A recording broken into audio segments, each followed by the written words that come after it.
an assignment, if we can have a training on how to utilize the accessibility features embedded in laptops and smartphones, maximize how they access assignments and computer text. So I think that's a great idea.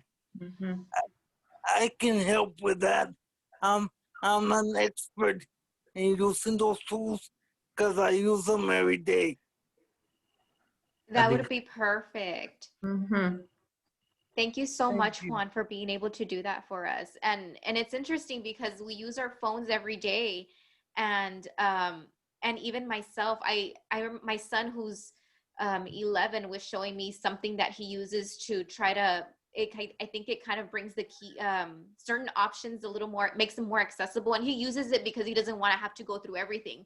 But I'm like, how did you do that? He's like, oh, it's an accessibility function. Okay.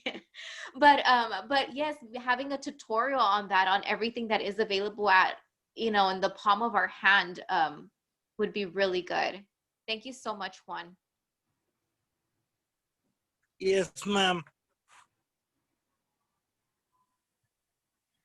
So this is I feel that this is a really great start to how we can get together to try to be able to provide these videos, these tutorials, not just to the individuals that we service directly, but to be able to share them across the board here with everybody. And then, of course, those can go out because I'm sure that they will be useful in one way or another. So thank you so much. Would anybody else like to share any other ideas that they might have? As PSJ School District, if you get on our webpage through the parent educator links, there's already videos created. I mean, if we could just access those, download those, maybe it's simplistic enough to where we don't have to kind of recreate something, but just download it and have it. We do use Teams as a district, and there is a training on there also for like staff, because teachers were able to use Teams and they had it down pat. But when I started to incorporate my paraprofessionals, I just assumed they knew how to do it, but what are all the features that Teams has? You know, when I say go ahead and put it in the chat box, they didn't understand how do I get there? We can't just assume they knew. So anyway, I had them do one of those modules, the Teams training modules that the district has online, and we have it set up through Who Knew It. And so, and then they get like a certificate that they completed the module, however long, and it gives them a little quiz and stuff. So I thought that helped me help them, because obviously they went through a formal training, but those trainings are done in English and Spanish. So maybe we can just kind of borrow off the PSJ website and see which ones would be good. We're not allowed to use Zoom in the district, you know, with our students. It's just the Teams. But, you know, I mean, the outside, like the university and you and, you know, different organizations do use the Zoom. But what I'm saying is there's all those available where they don't have to be recreated, and they were cognizant, you know, to make it user-friendly and the ease for anybody to access and understand the flow of the training. So, I mean, that could be a starting point. Is there a single location that's acting as like a repository for this information, like a Facebook page, or is there a website? You know, because we're talking about uploading and downloading and then creating, you know, these different resources. You know, where are they going to be located? So I think that's something that Ricky and I can create on our end. Ricky, do you know of a platform that would be best suitable for all of this? Well, we do have our webpage, and we do have a YouTube channel and social media that we can utilize. But I think it would help if everyone shares it on their platforms as well.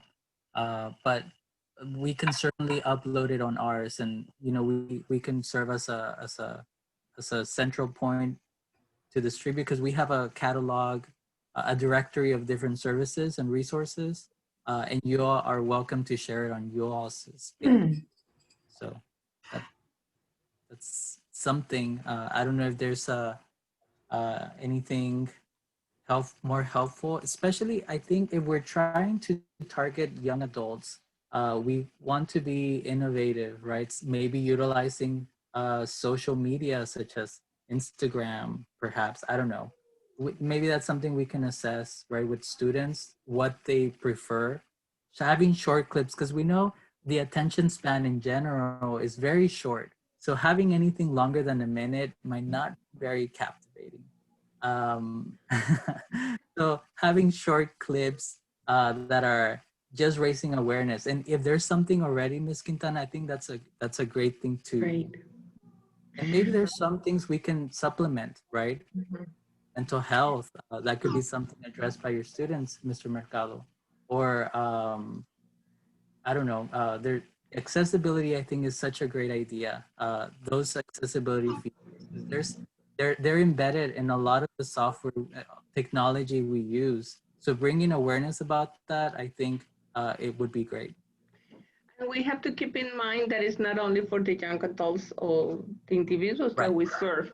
It's probably the grandmother. We have an issue with the grandma doing the trainings. All this is new for them, for us, and that's an honest statement. All this is new. However, grandmas just, oh, tengo el teléfono, mijita, pero I don't know what to do. And we spend a lot of time, okay, it's just do this, next step is this. And finally we went through, but yes, that's it's not, it's a dual message Right. that we need to. Right. We need to address to the different types of learning style and different needs, right? 'Cause you're right, Sonia. Grandparents might need a detailed instruction, and some parents, right? I sometimes need detailed instructions as well. So having a variety of Sorry, methods. sometimes I feel in that category. We all do.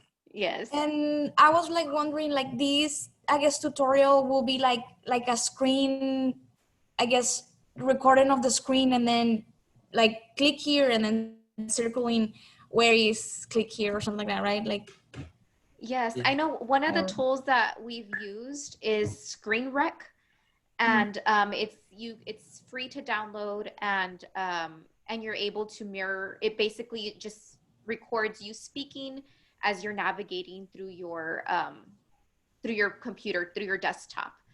So that's one of the Okay. tools. I mean, but if you have any other tools, or if y'all have heard of any other software that kind of assists in that, please do share that with us. I know that one of our outreach specialists input the link on the chat box just in case that is one of the options. But Mr. Ramirez, to answer your question, we hope to be able to input those onto our website. If there's a better way to be able to, I guess, archive these videos to make them accessible for everybody and anybody, please do let us know. Or if there's something that we come across, Ricky and I, on our side, then we'll definitely share that information with you all as well. But that is a great question. Thank you, sir. So Yeah. sorry, go on. I'm Ms. sorry, going back to adding probably more things. Sometimes it's just that they need to sign a document or paper, and it's just the whole process one again, just two little steps. Stephanie, go ahead. My name is Stephanie Picasso, and I work with Ms. Sonia Quintero. I think one of the barriers we're also facing is our trainings are very dynamic and hands-on, and we want to continue being hands-on because we think that that's been very effective with our students. But something that we struggle, or one of the barriers, is when we give them an assignment, being able to submit it back. I think that it could be challenging where put it on a PDF, send it to us on an email, and that just adds a lot more things to do. And I was thinking, what techniques has everybody been using, or what type of applications we could use for students to submit assignments, or so we could see their progress as we are doing the training with them.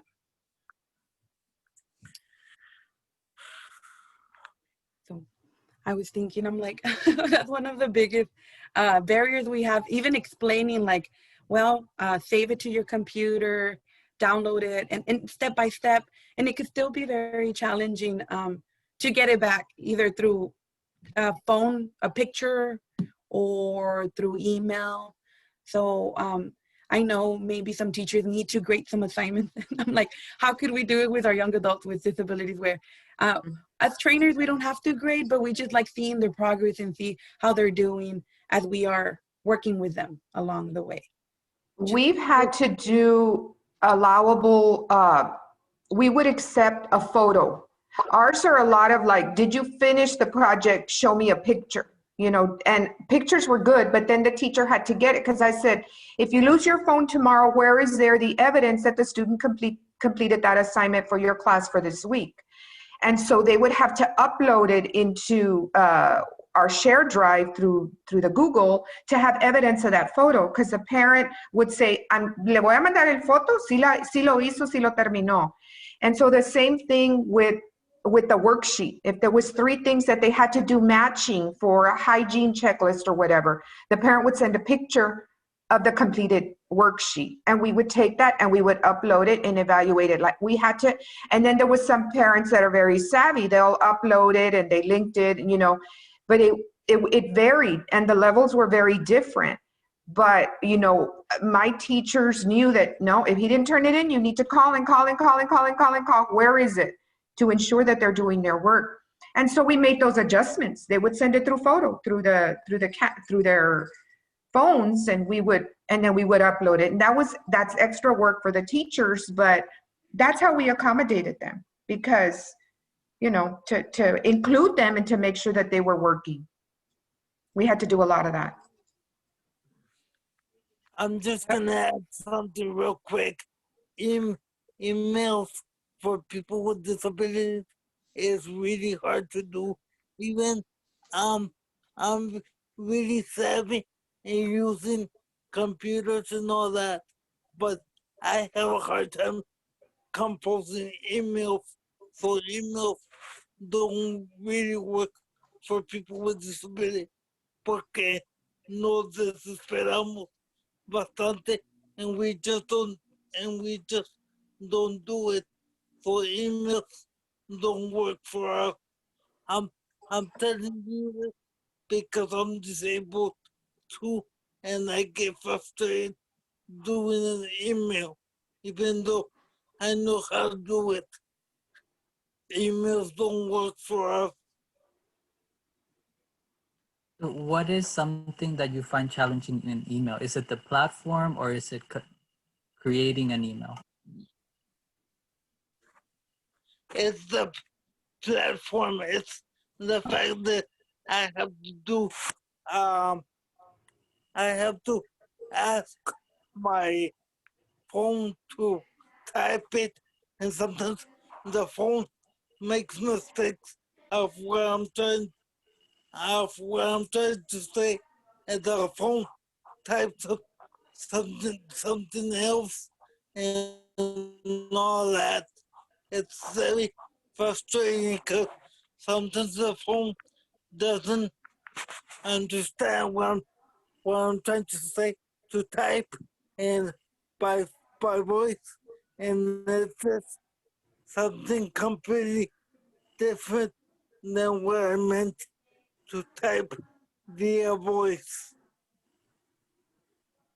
So it's very frustrating. So emails is out of the question. I don't take time doing emails. I just give up, and for example, I tell Miss Genesis I don't do emails, and she allows me not to send her emails. Emails definitely don't work for me, because even though I'm an expert in technology, the technology doesn't matter how advanced it is, it still makes a lot of mistakes. Yeah, and I have my technology up to 90% of understanding capability, but it still makes mistakes. so I don't even bother with emails. I don't even bother composing an email. Miss Genesis could tell you more about the way I work, and I could make a video showing you about the work, about the way I work with Miss Genesis, because that would be a great guide for others with disability and their parents. I mean, thank you, Juan, for that, for sharing. Like your thoughts on emails. I feel like the way we did it, or the way I did it with Juan, it's like everything was recorded. I sent voice message, whatever was on paper, I will ask him just verbally.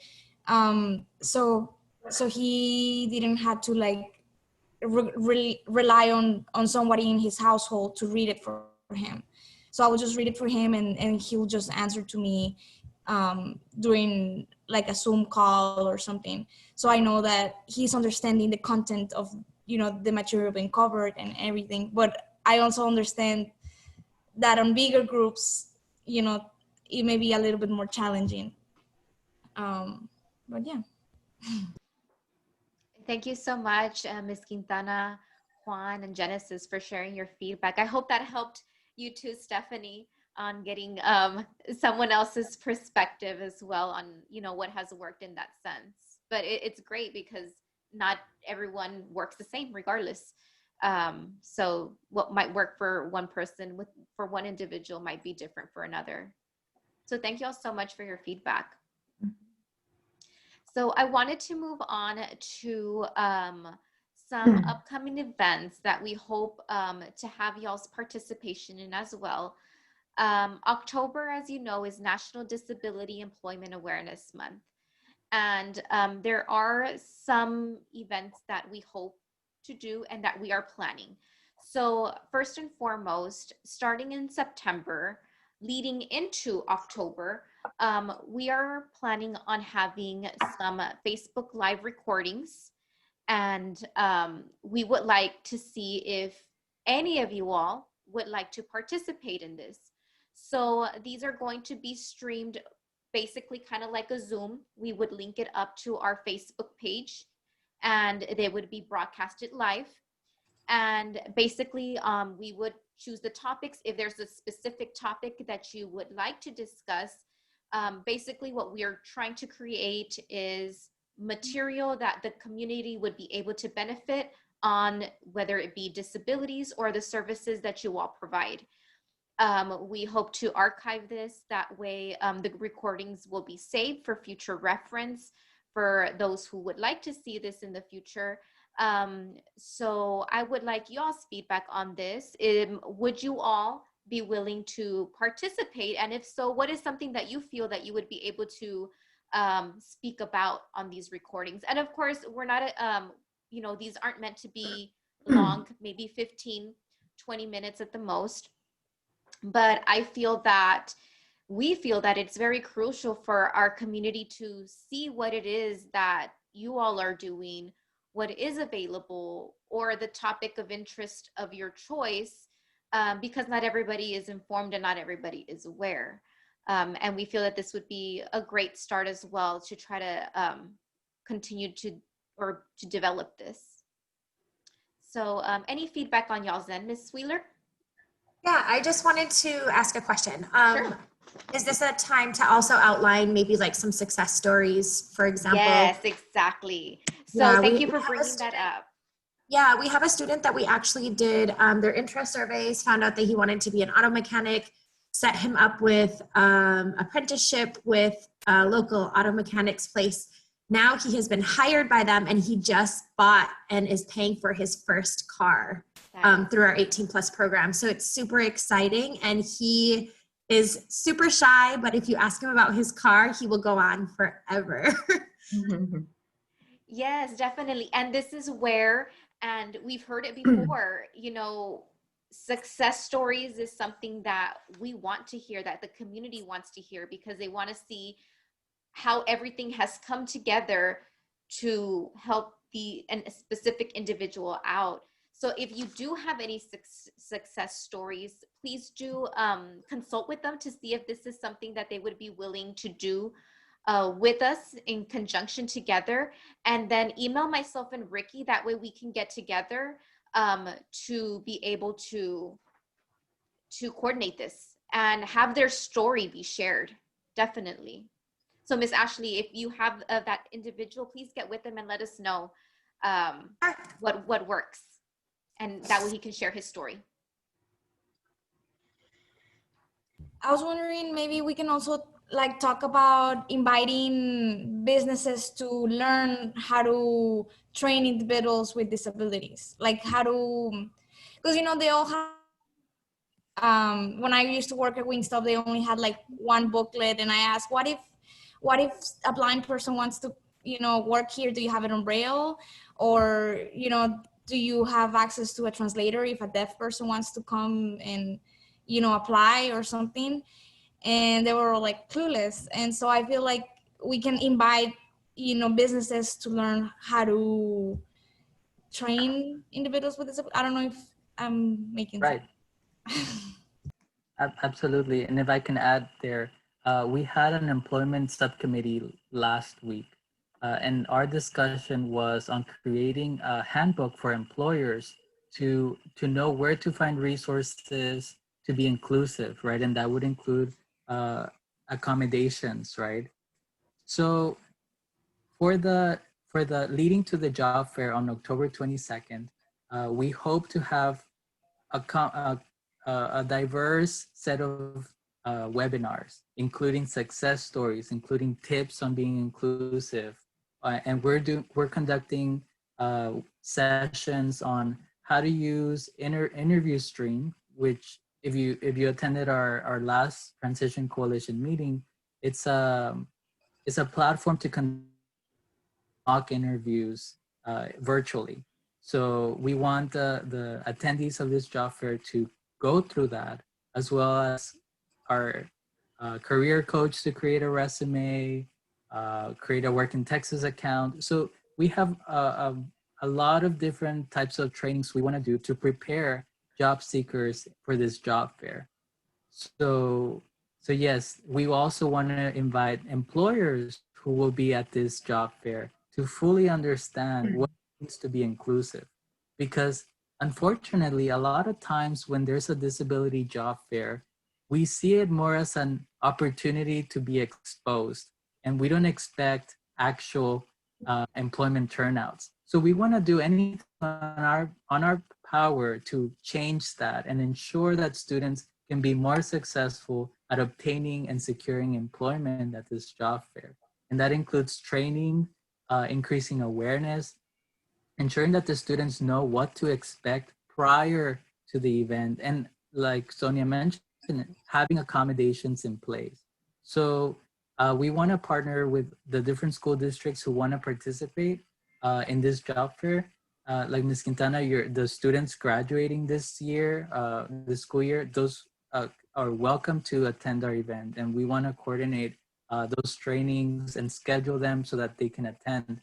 I know we mentioned having them record it, and I think that's a great idea. We want to live stream it and record it so that students can watch it at the time that is convenient to them. And we're always available for questions. If, like, let's say they're watching a recording, they can always message us for additional information or a separate training. So that's what we're trying to do to ensure that this job fair is successful and hopefully a better turnout. Thank you, Ricky. So we're talking about webinars in October, but separate from that, on October 22nd is the job fair, and also trying to prep and plan for the spring transition fair, right? Or what? Yeah, that's a separate event. Oh, that's separate. Okay. Yes. It's because I'm going through the agenda, but I was looking at. So yes, so I know on the agenda I had mentioned that we had a transition fair.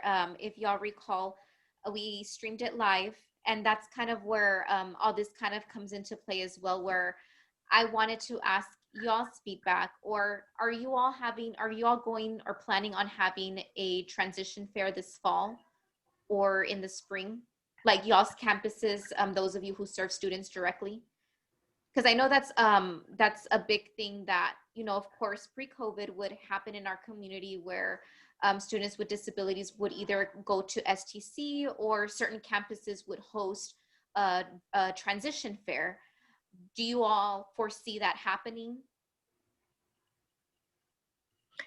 I think with the whole virtual and not knowing what's coming next, I mean, we're kind of, as a district, we're kind of just, okay, we know for sure it's 8 weeks, and then kind of reevaluate. You know, it's like us, for our students, the job, being at job sites is so important for them to be able to master their goals. Doing, you know, yes, we're going to do the job readiness, do all of that online, but it's not the same having them out there.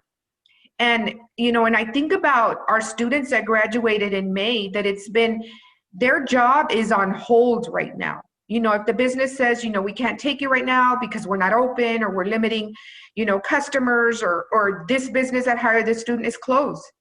And so we're just waiting for those to reopen to get those graduates in that job that was committed and promised to them. And so for this year, we're just kind of playing by. But I think transition fair is obviously more effective when you're in person, and, you know, and you have more opportunity of attendance, and it just, so hopefully maybe the spring, you know, and start kind of moving things to spring. Okay. If we're not still doing virtual. So we're just kind of playing by this week and next week, and, you know, it's just hard. No, it is. Yeah, the 3 districts that I do a lot of my work with, Annenberg, La Jolla, and Brownsville, have really limited access, you know, as far as physical contacts. Mm-hmm. When everything started up in March, we were then unable to go to the campuses, you know, to interact with the districts. And this is not just students. I mean, we're talking about, you know, central office staff are off limits as well. Mm-hmm. You know, and that's the way we're starting up this school year as well. So I can't see where any of if my 3 districts are going to be able to, you know, develop anything for the fall in a physical format. Right. Okay. Thank you so much for that feedback. And so my question to you all is, I know that in speaking with Leanne previously last week, I know she's having a transition fair just for VR students. Would it be beneficial if we were to host a virtual transition fair once again, kind of like we did back in May, have some different speakers, different presenters speak, and then of course having transition students attend?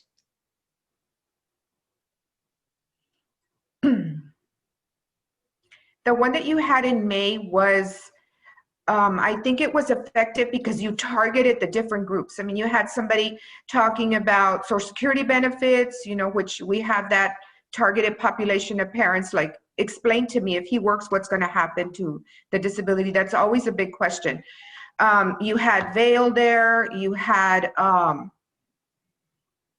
think Leanne spoke, so it was open to the variety of students with special needs, not just the higher functioning. Then you also address, yes, those higher functionings that possibly can't go to college and need those adjustments or accommodations.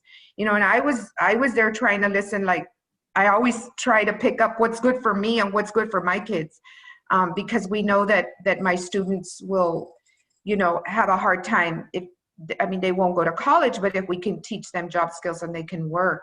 But I think that was a good one. The way you all had that organized and set up. Okay. I don't know how you opened it up to people. I mean, I know that I'm in your mailing group, but I don't, if you could have more parents, because you did have parents in there and you had them in the chat, like, and maybe going back to what was it that they kept asking, and maybe that could kind of create a guide for your next planning. Like, they kind of wanted more information on this. I mean, I don't know, that's just my thought. I think for us, I want to piggyback on what Ms. Quintana said. Like, we know we're at 8 weeks, and that's about the extent we know. And as a school districts and leaders, we're really focused on just trying to figure out the service model for our students if we're going to come back in person, some virtual, some. And I think anything that you can help to take off of our plate that is going to minimize anything that we would have to plan would be greatly appreciated. So I am definitely looking forward to helping plan and facilitate some of these things, but own it fully. I'll be the first one to say, I don't know that I have the time to invest in that. No, even though I know it's so important right now, just with COVID and trying to figure out what's going on, we are day to day. And even the plan that I made yesterday is now void and null today. So it's really hard. So I thank Ms. Quintana for lifting that, because yes, we have so many things and we're being pulled in so many different ways. So we know it's important, but if we don't have to do it, we would appreciate just planning with you all. Okay, perfect. So I guess I think you're looking at October, because October Disability Awareness Month, right? Correct. You're kind of, we had made a commitment with last year, the Down Syndrome Association asked us to be presenters as PTI group, and students were going to present. And so there was going to be a big conference in McAllen that was organized through the Down Syndrome Association, and they were going to bring John and Mark Cronin, the crazy sock inventor. And so our students were going to present. And so now she's asking, okay, how is it that we can change this up? Because they're not going to come, but they're willing to do a virtual type of workshop. And, you know, and so I kind of said, well, do it virtually. They can give us a tour of their business and how, you know, they created this business for their son, and just give us a tour of how they set it up. And we could have it open to, you know, question and answer, and an extension of an activity like for my students. Because she was asking me, how do we continue to do this virtually? Because they're not going to come down, but it's on their schedule. And Down syndrome, the association had already figured that they were going to bring them. So we're gonna participate in that virtually. And so I think it's just McAllen School District and ourselves. So we have that going with them. Okay. But yeah, it's kind of making adjustments and redoing what we had already planned last year. Yes, yes. Yeah. And that's why I know that, like, I know that this whole COVID, you know, just kind of, you know, you have to think of how to do things a different way and how to continue to still be effective. And if you all feel that us hosting a virtual transition fair and inviting maybe another either 4 to 5 speakers like we did last time, inviting, you know, the Region 1 area parents and students, if we can provide that to you all, we'd be more than happy to do that as well. We just want to make sure that you all would benefit, and that this is a good way to help you all out as well. Yeah, and for the one we did in May, we did partner with Noelia with Region 1 so that it could be the information assimilated to the whole Region 1 community. And that's what we would hope to do again. That way, all our region is able to attend this event. And I wanted to mention, we do have multiple platforms to conduct this event. We found that Zoom was the simplest, right? Because we just had to schedule the speakers would speak right after the other, right? Without having to switch any rooms or anything. But we recently purchased a platform called Premiere. And if you've, I don't know if you're familiar with the different virtual transition platforms, but Premiere is one of the popular ones that we've purchased. And it basically creates a virtual space where you join and you're able to navigate through different rooms, and you're able to download files, watch videos, chat with a vendor. So it's very appealing, right? But it does require navigation. And that was one of our concern, right? That it might be challenging for some students and parents, but I would be interested in exploring that option. That way you see the different platforms to see what would be most suitable to conduct this event. And the feedback we received not last year, it was in May. A lot of the parents and students who attended and teachers provided a lot of positive feedback on the topics. We try to target providers or services for individuals transitioning to employment. So we had VR and workforce solutions. Who wanted to transition to post-secondary education. So we had UTRGV and STC disability departments talk about the services they provide. And then we had Bell talking about community and accommodations. So they did ask if we could extend an invitation to Tropical Texas for the next event. That was the only suggestion that I saw, but we can certainly add them and continue that same model of services available. So I think we can replicate that again for the spring semester. What about involving like the Economic Development Center or the Chamber of Commerce? I know that in FAR, last year and the year before, since one of the members of the EDC is also a board member, and so he wanted to kind of put it out there to business partners. And I know when Top Golf was going up and stuff, he had me go into a meeting and present, like, what are y'all about?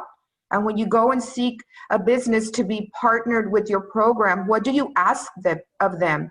And what does it entail? Because they worry about the responsibility and the obligation to our students going in. Obviously they're not employed and we're using their business as a job training site. And what do you need of the manager and the workers? And so when we reassure them that we have job coaches and we have teachers going out with them, and we kind of identify the area, in that business, what would be more beneficial for our students, and obviously to make sure that it's safe and not risky, and so they become more comfortable, that they feel, okay, the obligation is on you and you're not taking time from us. I mean, that's the reality.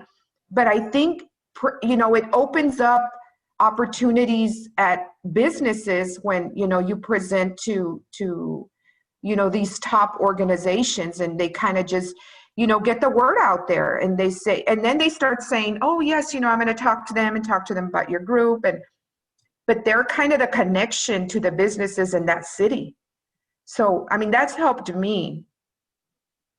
But I mean, I don't know, because job training sites, if the business doesn't know, and we've had some businesses where we'll get back to you and they never do, and I get why they're not getting back to me. They worry about what legal responsibility am I going to have if something happens. That's ultimately, their worry. And just educating them, but who's going to make that connection, and who's going to ensure that business partner opens up the door to people with disabilities?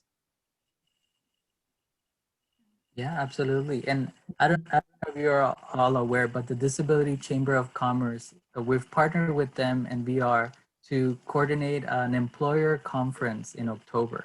I believe it's the 14th or 13th. Yes, I want to say it's the 14th. It's a pre-conference. And that's the things we want to target, ensuring that having conversations with employers about inclusion and how they can be effective at it. And at our transition conference, I think it's an excellent, at our transition fair, when we do it next year, I think that would be a great addition to have a conversation on what employers look for in candidates and how you can start developing those skills once you get there. And a lot is educating that management team at a business. 4 years ago, I had a very bad experience. We had a job site, and it was a Goodwill. Goodwill hires people with disabilities. I mean, that's their slogan, and and so when we were getting ready to get a job for one of our students, I mean, our group had been there for like 3 years, and I'm not going to say, you know, what Goodwill or whatever. I had to go in because my teacher tells me, the manager said no, if the student didn't know how to do every single task at Goodwill, which also included the register, they could not employ the student. Of course, I took off and I said, I want to talk to that manager. How dare you? You know, our students have been here for 3 years doing everything in this store. We didn't put him on the manager because the student was not going to be effective there, but he could do this. He could stock, he could sort the hangers, he could colorize. But since he cannot do you're not accommodating my student. Well, that's the criteria that we have. And I thought, you don't know what you're saying. I was so bothered, and I thought, if that is the attitude, I withdrew our students. I said, this is not going to be, I could have gone to the top. I could have taken it, but I thought, this is not cool. I'm not comfortable for my student. That's they're all my children. I can't do this. I can't do this here. And I wasn't going to change the manager. I wasn't going to change.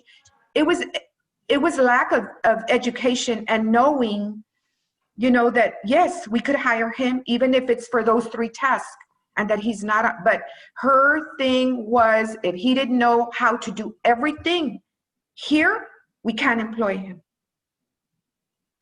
So it's lack of education, I think. Definitely. Because, and I just didn't want to go to the extreme of going beyond that, but this was Goodwill. This was Goodwill. I could not believe, and this was 4 years ago, but. Sounds like that person was not interested in to hire somebody else. Just Right, cashier and they were okay while we took a group of 5 students to do job training 3 times a week for an hour. They were okay with that. I mean, and we can't call it free labor, but I was just so bothered because we were ready to dismiss the student. He loved Goodwill, and they would not employ him. It was just, I mean, we walked out of there crying because, you know, and I like to work with everybody, and I want, you know, and it's like, and I told them, you know, he can be hired. I can send a job coach with him to get him going and establish the routine. And that way he understands, you know, you're going to be working here. You're going to come in. This is how it is. You're going to be by yourself. We're going to, and she would not agree to it because the condition was if he didn't know how to do every single task, they could not employ him. It's because a lot of employees still need sensibility training. They're not being sensitive to people with disability. Therefore, they need sensibility training. I've been through that many times. But the thing was that they had been going to that job site for 3 years. They were part of our network. But when it came down to the end, it was, oh, I'm sorry.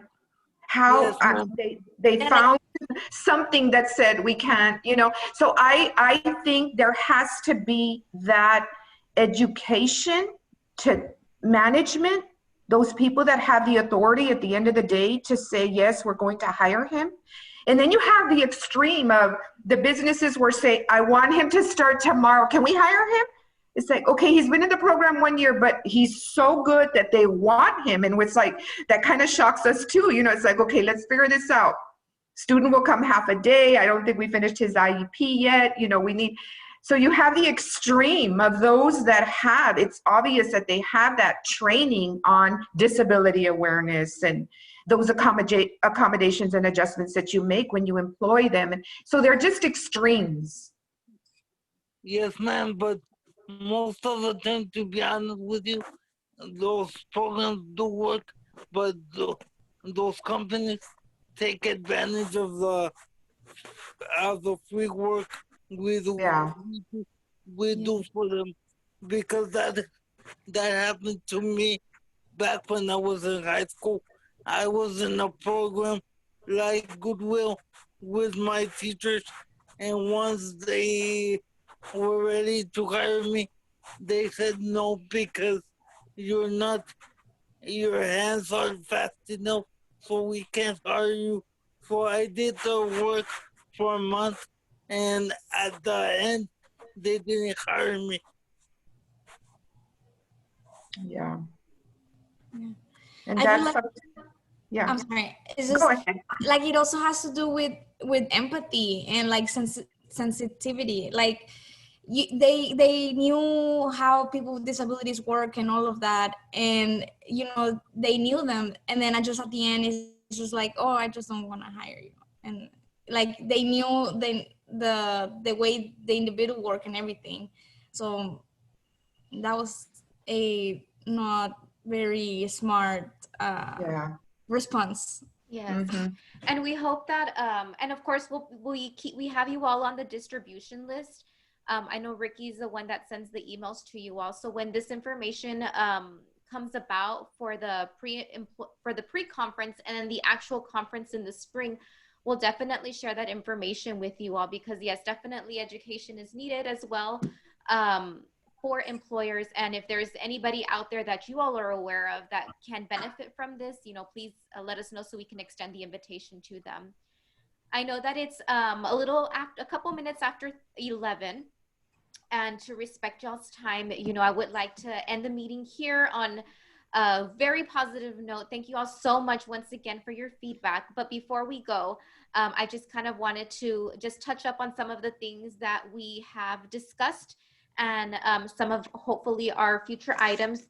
And once again, when would you all like to have another education subcommittee? Does 3 weeks work for you all? I know we're having our next transition coalition as a whole. That next meeting is on November the 19th. And I would like to meet with you all beforehand. Does maybe, let me get my calendar here. How does maybe September the 23rd work for you all?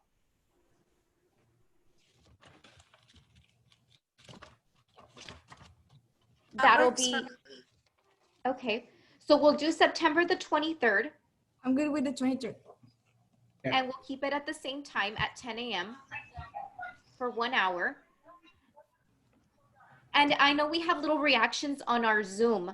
Can I have, or you know what, I'll email you all because I don't want to put y'all on the spot. Mm-hmm. But I'm going to email you all later on today to have, that way you all can respond as far as the video recordings that we had talked about, the Facebook Lives. If there's any way that you all can provide a topic of discussion, a success story, for not just the month of October for the National Disability Employment Awareness Month, but just overall. We do want to create a series, open up discussions, create awareness to the great things that are going on in our community. And then of course, in October, we'll kind of focus it a little bit more on the employment aspect of it. And of course, those who provide those services as well. I know, Fidencio, you had mentioned that you would speak to your students about doing the recordings in English and Spanish in closed captioning, to provide accessibility and I guess open up the platform for those who are not familiar with it. And then I know Juan also mentioned that he would do the same thing with a laptop and the accessibility on the phone usage.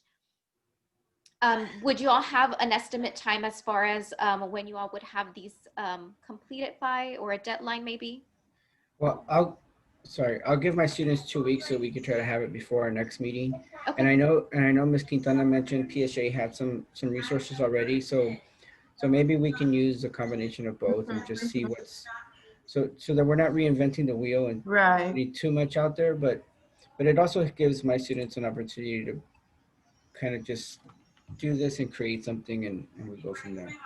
Perfect. Thank you so I much. would need about 2 weeks, miss. Okay, perfect. Thank you. Thank you so much, Juan.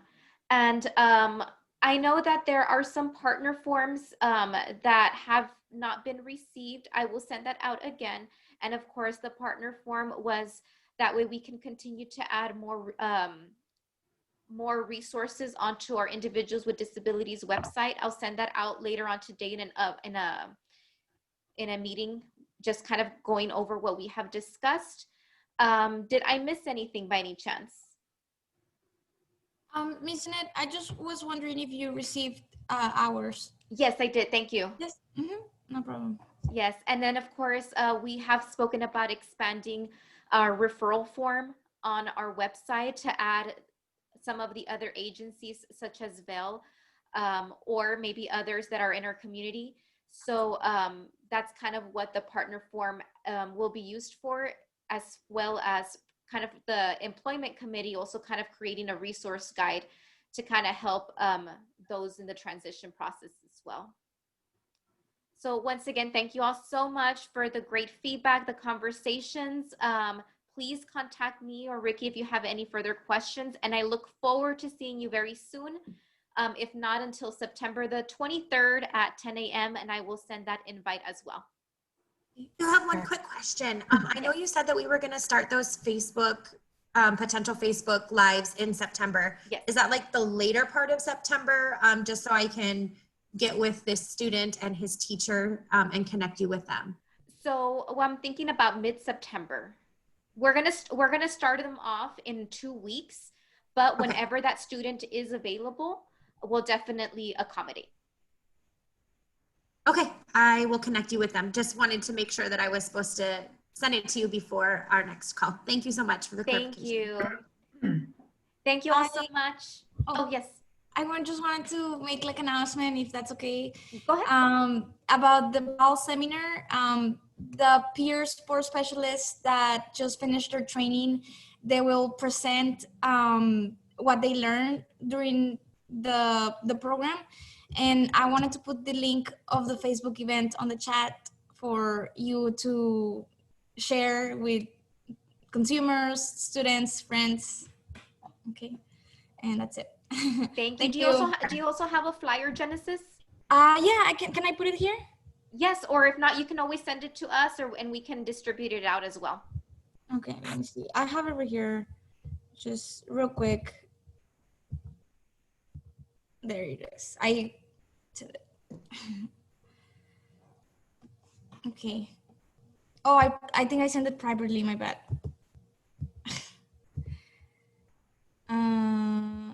Sorry, everyone. Okay, there you go. Okay. Thank you all so much. Thank you, Genesis. Yes, thank you. Thank you all so much. Everyone have a great day. Thank you. Thank you. Bye-bye. Thank you.